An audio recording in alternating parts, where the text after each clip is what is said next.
जो स्थिति है, विशेषकर बॉलीवुड की, वो है क्या है, ग्लोरीफाइड कोठा है। क्या लगता है मुझको इतना ज़्यादा ये इस गाय खाने वाले को इस चक्कर में नहीं गया कि ये नंदी जी जो हैं कहीं कोई प्रतिशोध न ले। क्या हो रणबीर कपूर ने या कोई खेद व्यक्त किया हो, लोगों की भावनाएँ आहत करने के लिए कभी क्षमा माँगी हो, वो तो अपने स्वैग में रहते हैं।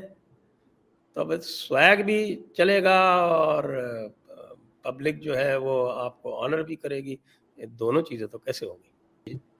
अपने पूजा स्थल पर जाते हैं तो उसका प्रचार करके जाते हैं क्या? कालिया देवी सॉरी आलिया देवी वो उसका प्रचार कर रही थी। जो है जो उस कोठे पे हुआ करता था वही इसमें है। तो वो किसी भी तरह से समाज के लिए आदर्श प्रस्तुत नहीं कर सकता पिछले 20 साल से। यही जो बूढ़े हैं 3, 4, 5 ये बूढ़े जो हैं वो अपना चलाए जा रहे हैं। तो एक छोटे बच्चे की तरह है, उस छोटे बच्चे को हम सही रास्ते पर ले जाना चाहते हैं। के ऊपर यदि आपने कोई अच्छी फ़िल्म देखी हो तो आप मुझे बता दें। क्या आपने छत्रपति शिवाजी के ऊपर कोई बड़ी फ़िल्म देखी? मुग़ल-ए-आज़म ज़रूर देखी होगी, शाहजहाँ पर कई फ़िल्में देख ली होंगी, नूरजहाँ पे बहुत सारी देख ली होंगी। छत्रपति शिवाजी के ऊपर कोई देखी?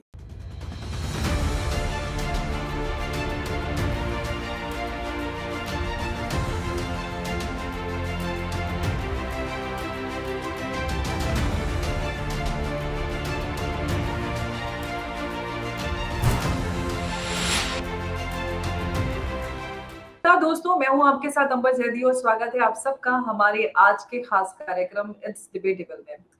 पिछले कुछ वक्त से हिंदी फिल्मों का हश्र देखते हुए अब ये उत्सुकता से ज्यादा दहशत की वजह बनता जा रहा है और करोड़ों के बजट वाली और सैकड़ों लोगों की मेहनत से बनी फिल्मों का पहला जो शो होता है उसी का बुरा हाल होता है, वो पिट जाता है। ये दहशत की वजह बनता जा रहा है और सोशल मीडिया पर भी बाइकआउट का ट्रेंड और कैंसल कल्चर इस तरह की काफ़ी मुद्दों पर लगातार चर्चा बनी रहती है और आप जैसा कि देख पा रहे हैं मेरे साथ संजय दीक्षित जी मौजूद हैं और लगातार इस बॉलीवुड के जो मुद्दा है आजकल उसको लेकर वो बहुत ज़्यादा वोकल हैं और लगातार इस पे अपने चैनल पे भी वो बात कर रहे हैं। बहुत-बहुत स्वागत है आपका संजय जी, नमस्कार। नमस्कार अंबर जी। जी, आपका बहुत-बहुत स्वागत है एक बार फिर से। संजय जी, आप से मैं पूछना चाहती हूँ, आपको मैं देख रही हूँ कि लगातार आप बॉलीवुड को लेकर आपने बहुत सारी वीडियोज़ बनाई हैं। आपकी क्या शिकायत है? जनता का तो हम देख पा रहे हैं, लेकिन सबसे पहले तो मैं आपसे जानना चाहती हूँ कि आपको पर्सनली कौन-कौन सी शिकायतें हैं बॉलीवुड से? मुझे कोई शिकायत नहीं है। बॉलीवुड तो एक छोटे बच्चे की तरह है, उस छोटे बच्चे को हम सही रास्ते पर ले जाना चाहते हैं। तो वो सही रास्ते पर जैसे आप देखते हैं कि माँ जो है वो बच्चे को जब सही रास्ते पर ले जाना चाहती है, तो कभी उसको चपत भी लगाती है, कभी डाँटती भी है। तो यही कर रहे हैं हम। तो हम तो उसको जो है उसकी अच्छाई के लिए, उसको सही रास्ते पर लाने के लिए हम इतना प्रयत्न कर रहे हैं। बॉलीवुड को तो हमारा धन्यवाद करना चाहिए कि हम इतना उसके बारे में सोचते हैं। अच्छा, जैसे कि आपने कहा कि बॉलीवुड एक छोटे बच्चे की तरह है, उसको आप रास्ते पे लाने की कोशिश कर रहे हैं। तो ये छोटा बच्चा कौन-कौन सी गलतियाँ कर रहा है, जिसको आप रास्ते पे लाने की कोशिश कर रहे हैं? छोटा बच्चा तो गलतियाँ ही गलतियाँ कर रहा है, सही काम तो कोई कर ही नहीं रहा है, 2-4 लोगों को छोड़कर। सबसे बड़ी बात तो ये है कि आजकल की जो सारे फ़िल्म बनाने वाले हैं, वो कहते हैं बॉलीवुड की हिंदी फ़िल्म इंडस्ट्री है और वहाँ हिंदी बोलने वाला आपको कोई नहीं मिलेगा। वहाँ सारे स्क्रिप्ट अंग्रेज़ी में लिखे जाते हैं, सेट पे बातें अंग्रेज़ी में होती हैं और जो उसके जो बड़े-बड़े डायरेक्टर और बड़े-बड़े जो कलाकार हैं, आप ज़रा उनकी लाइफ़स्टाइल देख लीजिए। ओ उनको जो है आप जिन चीज़ों को वो हाइलाइट करते हैं या जिन चीज़ों को ग्लोरीफाई करते हैं, कभी वो ड्रग्स को ग्लोरीफाई करते हुए दिखाई पड़ जाते हैं। करण जौहर जैसे जो हैं वो पॉर्न को ग्लोरीफाई करते दिखाई जाते हैं। तो ये जो है जो छोटे बच्चों की जो हरकतें हैं, तो इन छोटे बच्चों की हरकतों को तो फिर थोड़ा बहुत तो आपको जिसको कहते हैं कि spare the rod and spoil the child, तो थोड़ा बहुत तो डंडा-वंडा चलाना पड़ता है ना, नहीं तो बच्चा जो है पूरी तरह से बिगड़ जाएगा और वो बिगड़ जाएगा तो फिर समाज में जो है वो विद्वेष फैलाएगा आगे जाकर। तो हमें समाज का ध्यान रखते हुए, उस बच्चे का ध्यान रखते हुए, वो समाज में ठीक से घुले-मिले और हिंदी फ़िल्म इंडस्ट्री को हिंदी फ़िल्म की तरह रखे, उसको उर्दू वुड ना बनाए।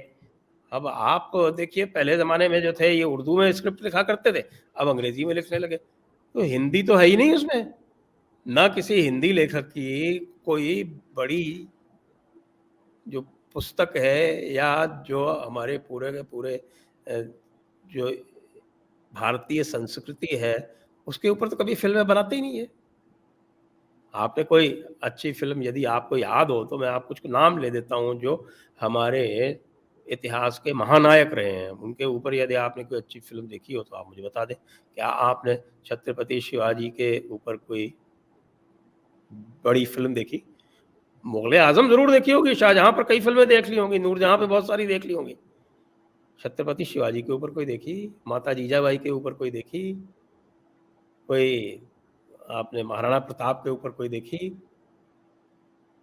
तो बस हमको इसी रास्ते यही तो रास्ता दिखाना चाह रहे हैं कि भई कश्मीर फाइल्स भी देखो, उसको क्यों जनता ने सराहा? उसको हमने क्यों फ़ेवर किया? हमने कार्तिकेय 2 को क्यों पसंद किया? तो रिकमेंड किया ना कार्तिकेय 2 को, वो तो साउथ की फ़िल्म है। आरआरआर को भी ठीक-ठाक रेटिंग दी।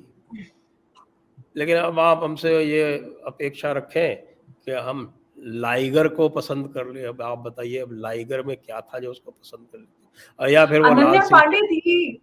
अरे लाल सिंह संजय जी, चड्ढी अनन्या पांडे थी, आपको कैसे नहीं पसंद आती है लाइगर में अनन्या पांडे?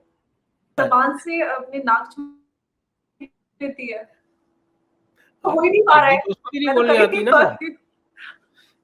देखिए हिंदी तो जो भी बोलेगा वो 1 मिनट में मेरे जैसा व्यक्ति तो पकड़ लेगा ना कि ये भई कौन से तो एक्सेंट हिंदी में हिंदी बोलने बोल वाले रहा तो गँवार है। होते हैं ना। उसी से पता चल जाता है। हिंदी बोलने वाले कम पढ़े लिखे गँवार होते हैं। तो फिर तो गँवार जो है वो इतने बड़े-बड़े जो हैं शहंशाहों को कैसे पसंद करे? हुँ, गँवार तो गँवार को ही पसंद करेगा ना। जी। तो अच्छा जैसे संजय जी आपकी आवाज़ कट रही है। बिल्कुल, बिल्कुल सही आपने बात कही। जी, मुझे आपकी आवाज़ आ रही है। आप सुन पा रहे हैं मुझे? हाँ, मैं आपको सुन पा रहा हूँ, अब सुन पा रहा हूँ। जी। अच्छा संजय जी, आजकल जो कैंसल कल्चर या बॉयकॉट कल्चर है, इसको लेकर काफ़ी समय से सोशल मीडिया पर लगातार चर्चा होती रहती है। और अब जो कि एक आने वाली फ़िल्म है ब्रह्मास्त्र, उससे लोगों को बड़े शिकायतें हैं। तो एक तो ये कि जैसे कि आपने बात की कश्मीर फाइल्स की, तो उसकी सक्सेस को लेकर काफ़ी चर्चा हो चुकी है और हम सबको पता है कि उसकी जो उसकी सफलता का हमने देखा कि क्या राज रहा, किस तरह से सोशल मीडिया पे उसको सपोर्ट मिला, एक तूफान की तरह सोशल मीडिया पर आया और समर्थन हासिल किया कश्मीर फाइल्स टू में। सॉरी, अभी जो हम बात कर रहे हैं ब्रह्मास्त्र की, इसमें ये क्या सिर्फ़ जो फ़िल्मों की असफलता की वजह है, वो सिर्फ़ सोशल मीडिया पे जो दिख रहा एक ऊफ़ान है या तूफ़ान है, लोगों की नाराज़गी, वो है या उससे ज़्यादा भी और कुछ है? नहीं, देखिए खाली जो है कोई बॉयकॉट जो है वो किसी शौक के लिए नहीं करता है। एक तो क्या है कि जो कैरेक्टर्स हैं या जो एक्टर्स हैं या जो डायरेक्टर्स हैं, वो पहली बात तो रिलेट नहीं करते। जो पब्लिक से ही आजकल रिलेट नहीं करते, तो वो एक डिस्कनेक्ट वहीं से हो जाता है। दूसरी बात जो कंटेंट है, वो तो सबसे महत्वपूर्ण है ना, कंटेंट इज़ द किंग। अब आप कंटेंट बनाएँगे या आप शुरू करेंगे उसको कि नाम उसका रखेंगे ड्रैगन। आजकल के ज़माने में आप जानते हैं सोशल मीडिया का ज़माना है, कोई बात छुपी रहती नहीं कि आपने बनानी शुरू की ड्रैगन और जलालुद्दीन रूमी के कैरेक्टर से उसका इंस्पिरेशन लिया। बाद में देखा कि माहौल बदल गया है और लोग इस तरह की चीज़ों को पसंद नहीं कर रहे हैं, तो उसको आपने ब्रह्मास्त्र बना दिया। अच्छा, ब्रह्मास्त्र यदि आपको बनाना भी था, तो ब्रह्मास्त्र जो है एक शुद्ध भारतीय संस्कृति का एक कोई प्रतीक है और उसकी चर्चा आप पुराणों में, हमारे इतिहास जो है महाभारत, रामायण उसमें आप पढ़ते हैं। तो कम से कम उससे कुछ कनेक्ट तो करिए। ये क्या कि आपने उठाया तो वो रूमी का कथानक और उसको यहाँ पे खाली नाम बदल के और उसको यहाँ पे फिट कर दिया। तो ये इस तरह की जो बेमेल फिटिंग है, वो चलती नहीं है। देखिए हम तो क्या है, मैं तो इंजीनियर हूँ, तो मैकेनिकल इंजीनियर हूँ। वर्कशॉप में जो हम फिटिंग किया करते थे, तो वो फिटिंग में तो बिल्कुल पार्ट्स जो हैं वो आपस में ऐसे फिट होने चाहिए कि उसमें किसी भी तरह का ज़रा-सा भी मिलीमीटर का भी गैप नहीं रहे। अब ये तो बेमेल फिट है। अब वो उसको एक दूसरे पार्ट में फिट कर रहे हैं उसके बीच से, तो एक उसमें जो है वो 6 इंच का गैप है, आप इधर से उधर देख लो, ये काहे का फिट है? अच्छा संजय जी, मैं आपसे एक बात और पूछना चाहती हूँ कि अभी हम देखते हैं कि हमारे देश में जब भी किसी कोई फ़िल्म रिलीज़ होने वाली होती है, तो उस फ़िल्म के जो स्टार कास्ट होती है और जो उसके प्रोड्यूसर होते हैं, वो सब दरगाह और मंदिर विज़िट करते हैं और अभी हमने देखा ब्रह्मास्त्र के स्टार कास्ट भी महाकालेश्वर के मंदिर वो गए थे और उनको मंदिर में नहीं जाने दिया गया। सबसे पहली बात तो ये कि मंदिर में क्यों नहीं जाने दिया गया और अगर ये दरगाह और मंदिर जाते हैं तो क्या इसका फ़ायदा होता नज़र आता है या सिर्फ़ ये कुछ और दिखावे के लिए या कुछ एक भगवान को वो अपने दर्शन देने जाते हैं? मंदिर में नहीं जाने दिया वाली तो बात जो है वो मध्य प्रदेश के गृह मंत्री ने स्वयं उसका खंडन कर दिया है। और ये इससे भी सिद्ध होती है कि जो 3 लोग गए थे, जिन्होंने अपना पीआर किया था, वो अगर पीआर नहीं करते तो हो सकता है कि लोगों को पता भी नहीं चलता, चुपचाप दर्शन करके चले जाते। और उन्होंने पीआर क्यों किया कि साहब हम जा रहे हैं, महाकालेश्वर के दर्शन करने जा रहे हैं, लोगों को पता चल गया।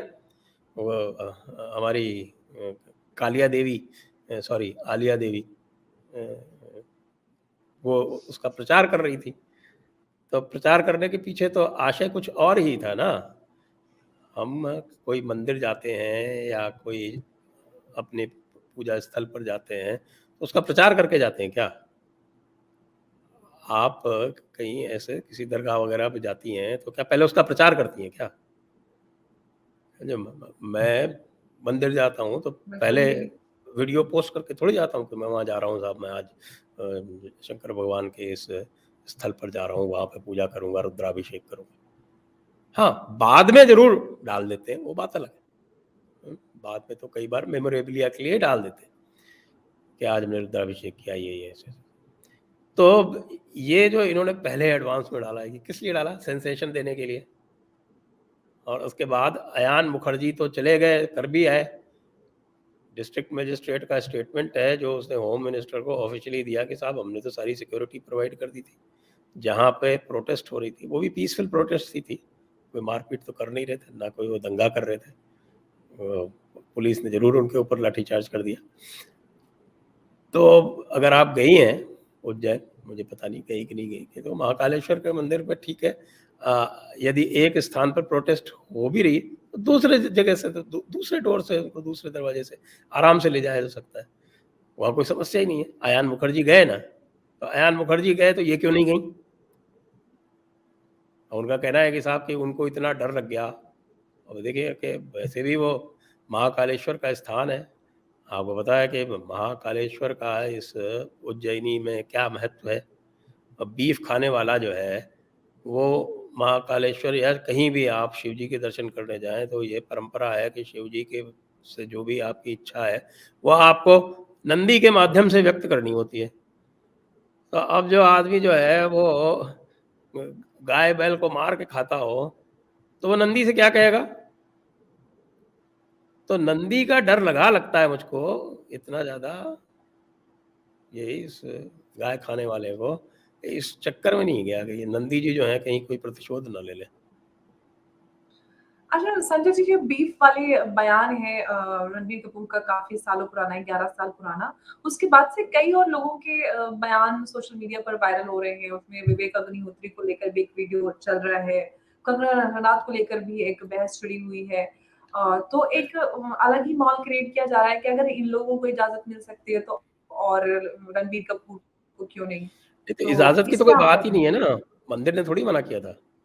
तो लोगों ने प्रोटेस्ट किया और ये अपने आप डर के मारे नहीं गए। जहाँ तक विवेक अग्निहोत्री का प्रश्न है, वो तो साफ कहता है कि भई तुम्हारी संगत में था मैं, तो मेरे में ये बुरी आदतें थीं, अब मैं सात्विक हूँ, जब से तुम्हारा साथ छोड़ दिया तब से मैं सात्विक हो गया। तो वही वाली बात है कि साहब कि ठीक है, सुबह का भूला अगर शाम को घर आ जाए तो भूला नहीं कहलाता। मैंने तो नहीं देखा कि आज तक इसके ऊपर कोई रिग्रेट किया हो रणबीर कपूर ने, या कोई खेद व्यक्त किया हो, या लोगों की भावनाएँ आहत करने के लिए कभी क्षमा माँगी हो। वो तो अपने स्वैग में रहते हैं, तो अब स्वैग भी चलेगा और पब्लिक जो है वो आपको ऑनर भी करेगी। ये दोनों चीज़ें तो कैसे होंगी? अच्छा संजय जी, एक बात बहुत अहम है कि जो हम पिछले कुछ सालों से देख रहे हैं, सोशल मीडिया पर जो ट्रेंड बनकर निकल के आते हैं या जो बहस चलती है, उसका वो क्या सिर्फ़ सोशल मीडिया तक ही सीमित है या ये सच्चाई का जो उबाल है या सच्चाई है, यहाँ तक सोशल मीडिया के माध्यम से लोगों के जो अंदर चीज़ें चल रही हैं या जो एक ट्रेंड है या माइंडसेट है या किस तरह से ओपिनियन बन रहे हैं, वो सोशल मीडिया के माध्यम से लोगों तक पहुँच रहे हैं। ये इसको आप किस तरह से देखते हैं? क्योंकि मैंने देखा है कि मुझे लगता है कि सुशांत सिंह वाले केस में हमने देखा क्या सोशल मीडिया पे एक बड़ा हमने देखा कि लोगों का समर्थन हुआ, क्रांति आई। हमारे सामने कश्मीर फाइल्स का एक उदाहरण है और ऐसे कई सारे उदाहरण जिससे हमें एक उसकी ऑथेंटिसिटी या गहराई कितनी है सोशल मीडिया पे जो व्यूज़ हैं, उस पे मैं आपसे जानना चाहती हूँ। मुझे लगता है कि जनता जो है वो भेद कर लेती है, जो असली नकली ट्रेंड्स हैं उसके बीच में भेद जनता कर लेती है, क्योंकि आजकल आप देखेंगे कि कुछ पॉलिटिकल पार्टीज़ हैं, वो तो रोज़ ही कोई ना कोई नए ट्रेंड चलाती हैं। लेकिन वो जो ट्रेंड है वो उनके और उनके फॉलोअर्स, उनके बॉट्स उसको वो चला भले लें, उसके नंबर कुछ भी हों, लेकिन उसका कोई इम्पैक्ट नहीं आता। वो 2-3 घंटे 4 घंटे में वो ट्रेंड चल के और उसपे ये बहुत ही प्राउडली बोल के कि साहब इतने लाख हमारे ट्वीट्स हो गए, उसके अतिरिक्त उसका कोई आपको इम्पैक्ट नहीं दिखता। वो इसलिए नहीं दिखता कि पब्लिक के ऊपर वो इम्पैक्ट डाल नहीं पाती, क्योंकि वो नकली ट्रेंड्स होती हैं। लेकिन जो असली ट्रेंड्स होती हैं, वो असली हैं या नकली हैं, उसका क्या इम्पैक्ट पड़ रहा है, बल्कि उसको उल्टा देखना चाहिए कि किन ट्रेंड्स का इम्पैक्ट पड़ रहा है। वो तो है असली ट्रेंड्स जो पब्लिक के साथ कनेक्ट करती हैं, पब्लिक के साथ रेज़ोनेट होती हैं। वो तो है एक्चुअल और असली ट्रेंड। और कुछ जो हैं, जो बिल्कुल नकली ट्रेंड होती हैं, ख़ास तौर से आप पॉलिटिकल पार्टीज़ की जो ट्रेंड्स होती हैं, उनको देखें, उनका कोई इम्पैक्ट नहीं आता, ज़ीरो इम्पैक्ट होता है। तो इससे ये मुझे लगता है कि पब्लिक जो है वो दोनों में भेद करना, दोनों में अंतर करना जानती है। जी, बिल्कुल ये आपने एक बहुत अहम बात कही कि कहीं न कहीं जो असली और नकली ट्रेंड्स होते हैं या कौन से बॉट्स अकाउंट के द्वारा ट्रेंड फेक ट्रेंड चलाए एक बात जो है वो ये कि हम लगातार देख रहे हैं कि जनता अपना ओपिनियन, अपनी सोच बॉलीवुड स्टार्स तक या फ़िल्म इंडस्ट्री तक पहुँचाने की कोशिश कर रही है, लेकिन जो फ़िल्म स्टार्स हैं, उनका दिमाग ठीक नहीं हो रहा है और जनता को सीरियसली नहीं ले रहे हैं। इस पे आप क्या कहते हैं? वो लगातार आलिया भट्ट का बयान आपको याद होगा, उन्होंने अभी रिसेंटली कहा था कि मैं पसंद नहीं हूँ तो मुझे ना देखिए और अर्जुन कपूर का भी याद होगा कि हमने बहुत बर्दाश्त किया है। कई सारे अर्जुन कपूर का तो ये है बयान कि है साहब जिससे लगता है कि वो जनता को जो उनकी जी, संजय जी। अगर अर्जुन कपूर का जहाँ तक प्रश्न है आप क्या कहना तो चाहते हैं इस पे? जी?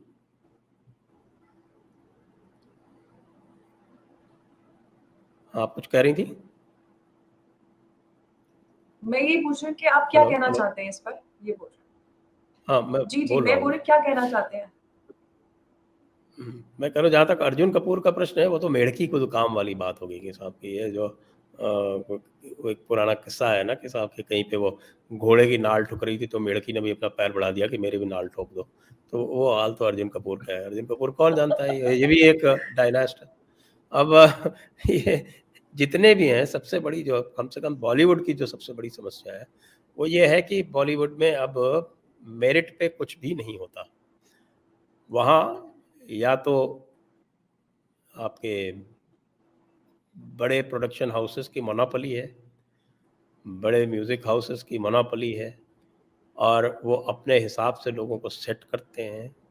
अपने उनके खुद के कुछ जो भी टारगेट्स हैं या जो भी उनके उद्देश्य हैं, उनकी पूर्ति करते हैं।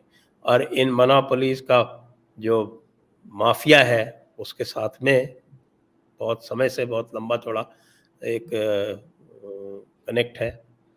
तो ये मोनोपोली, माफिया और डायनेस्टी, ये जो एमएमडी है आपके बॉलीवुड का, तो ये जो एमएमडी है, इस एमएमडी के कारण आप ये देख रहे हैं कि ये अब पूरी तरह से एक तो अपना पहले इसने कनेक्ट खोया, और चूँकि ये कनेक्ट हो चुका है तो इसलिए अब वो अपनी रेलेवेंस खोता जा रहा है। जो पुराने फ़ॉर्मूले थे जिसमें इनको लगता था कि साहब कि हाँ ठीक है, ये स्टार बिकता है, इसलिए इस स्टार को पहले खरीद लो, इसको वहाँ पे दिखा दो, इसको पैकेज कर दो, पब्लिक आ ही जाएगी। लेकिन ये एडजस्ट नहीं कर पाए हैं इंटरनेट ऐज से।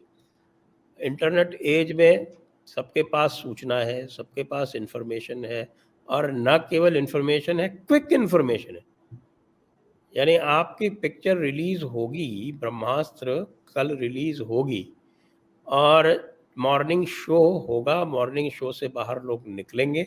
उसके जो अगला शो होगा उसके पहले या बल्कि लोग अंदर बैठे होंगे, अंदर बैठ के ही वो अपने सारे इसके ऊपर रिव्यू दे देंगे और अगले शो में जाने से पहले जो लोग जा रहे हैं उनको ये पता चल जाएगा कि इस मूवी में है क्या।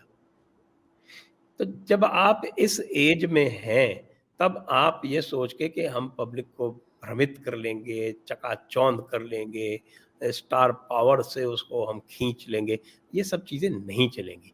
आपको बिल्कुल इस पे कहानी पर, डायलॉग पर, स्क्रीन प्ले पर ध्यान देना पड़ेगा और उसके साथ-साथ में जो आपके एक पूरी तरह से एक डेकेडेंट लाइफ़स्टाइल है, उस डेकेडेंट लाइफ़स्टाइल को आपको आप किसी भी तरह से जनता के समक्ष आदर्श प्रस्तुत नहीं कर सकते। आजकल तो जो स्थिति है, विशेषकर बॉलीवुड की, वो है क्या है ग्लोरीफाइड कोठा है। पुराने ज़माने में लोग कोठों पे जाते थे। अब इस ज़माने में वो बॉलीवुड जो है उसी का एक आप उसको 10x करके या 100x करके उसी कोठे का एक प्रतिरूप बना लीजिए। लोगों का चरित्र जो है, जो उस कोठे पे हुआ करता था वही इसमें है। तो वो किसी भी तरह से समाज के लिए आदर्श प्रस्तुत नहीं कर सकता। यही फ़िल्म इंडस्ट्री जब आरंभ में आई थी, तो लोग जो थे, स्टार्स थे, डायरेक्टर्स थे, प्रोड्यूसर्स थे, वो एक आदर्श प्रस्तुत किया करते थे और इसलिए उनकी आज तक पहचान है। इनकी तो क्या पहचान है, आप देखिए कोई अब तो कोई सुपरस्टार ही नहीं बन रहा पिछले 20 साल से। यही जो बूढ़े हैं 3, 4, 5 ये बूढ़े जो हैं वो अपना चलाए जा रहे हैं। तो अब बूढ़े कब तक चलेंगे? अब अब क्या बूढ़ी घोड़ी लाल लगाम इसका भी तो एक इसकी भी एक सीमा होती है ना। जो सोशल मीडिया के माध्यम से जो समस्याएँ लोगों की लोग लेकर लगातार सवाल हैं या जो शिकायतें हैं, वो लगातार एक्सप्रेस कर रहे हैं, वो सिर्फ़ सोशल मीडिया हैशटैग ट्रेंड्स तक ही सीमित नहीं है। समस्या गंभीर है और जो जनता डिमांड कर रही है, जिन बदलावों की चाहे जो इतिहास के साथ तथ्यात्मक त्रुटियाँ हैं या सनातन धर्म के चित्रण को लेकर कई सारे ऐसे सवाल हैं जो गंभीर हैं और जनता जिसको लेकर लगातार सवाल उठा रही है, इसको समझकर बॉलीवुड को उन सारी चीज़ों को करेक्ट करने की ज़रूरत है। तो कहने का सिर्फ़ अर्थ यही है कि ये सारी चीज़ें सिर्फ़ सोशल मीडिया ट्रेंड्स तक सीमित नहीं है, समस्या गंभीर है और उस पे काम करने की हाँ, बिल्कुल आप सही कह रही हैं, ज़रूरत है, विशेषकर से बदलाव की आपने जो जी। सनातन धर्म का जो उल्लेख किया तो वो लोग अब समझ गए हैं कि किस तरह से हुँ। ये जो इनका जो आरंभ हुआ था, जो लेफ्टिस्ट जो थे इसमें घुसे थे, जो पाकिस्तान परस्त लोग थे, वो आप ये देखिए कि जब पाकिस्तान का जन्म हुआ था, हुँ। उस समय ये सारे के सारे कैफ़ी आज़मी टाइप के लोग अ, इ इवन साहिर लुधियानवी टाइप के लोग, ये तो सब साहिर लुधियानवी तो चले भी गए थे पाकिस्तान, बाद में वापस आए। ये सब पाकिस्तान परस्त लोग जो है, वो एक मुलम्मा ओढ़ के प्रोग्रेसिविज़्म का, प्रगतिवाद गतिशील का, इन्होंने वो प्रोग्रेसिव राइटर्स एसोसिएशन बनाई, उधर वो उनकी दूसरी इप्टा थी और इनके अम्ब्रेला के तले ये यहाँ पर एक तरह का जिसको हम कहते हैं फ़िफ्थ कॉलम बन के रह गए और बाद में जैसे-जैसे इन्होंने देखा कि जो हिंदू जनमानस है, वो अब अ, विभाजन की जो त्रासदी है, उसको लगभग उससे उबर चुका है, तब इन्होंने अपना एजेंडा चलाना शुरू कर दिया। और एजेंडा चला के जो पूरा कम्युनिस्टों का और लेफ्टिस्ट इस्लामिस्ट का जो एक कॉम्बिनेशन में रहा है कि किसी भी तरह से आप इस्लामिक रूल को ग्लोरीफाई करो और हिंदू प्रतीकों को आप जो है वो बताओ कि अंधविश्वास है। हमेशा जो बार-बार बात कही जाती है कि साहब कि ठाकुर जो है वो रेपिस्ट दिखाया जाएगा, पंडित जो है वो ढोंगी दिखाया जाएगा और इमाम साहब जो हैं वो सदैव बहुत सच्चरित्र दिखाए जाएँगे और पादरी का तो ख़ैर कहना ही क्या। तो ये जो स्टीरियोटाइप्स इन्होंने बना के और 20-30 साल तक बिल्कुल एक फ्री रन लिया है, अब वो लोग समझ गए हैं आज के इंटरनेट युग में वो बात छुपी रह नहीं सकती। और ये जो है इनके डायलॉग राइटर्स जिस तरह के हैं सब और अब जो ये खेप नई आ रही है, ये सारी की सारी जामिया से, जेएनयू से जिनको ये अपने हाउसेज़ में, प्रोडक्शन हाउसेज़ में एब्ज़ॉर्ब करते हैं। तो ये ऐसा एक विशिष्ट सर्कल बन गया है कि ये अब इससे निकल नहीं पाएँगे। मुझे लगता है कि बॉलीवुड का अंत जो है वो निकट है। ये इंडस्ट्री जो है वो पूरी तरह से कोलैप्स करेगी। बिल्कुल अगर जिन त्रुटियों पर काम करने के लिए जनता कह रही है, अगर वो समझेंगे नहीं तो बिल्कुल कोलैप्स हो ही रहा है लगातार कई सालों से। बड़े-बड़े स्टार जो करोड़ों की कई सौ करोड़ की हिट दिया करते थे,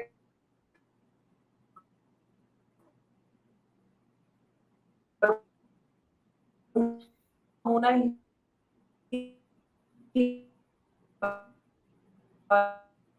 हिट फिल्म की गारंटी होता था। आज हर कोई बॉलीवुड पे फेल हुआ है। ये है कि ज़रूर उन पर ध्यान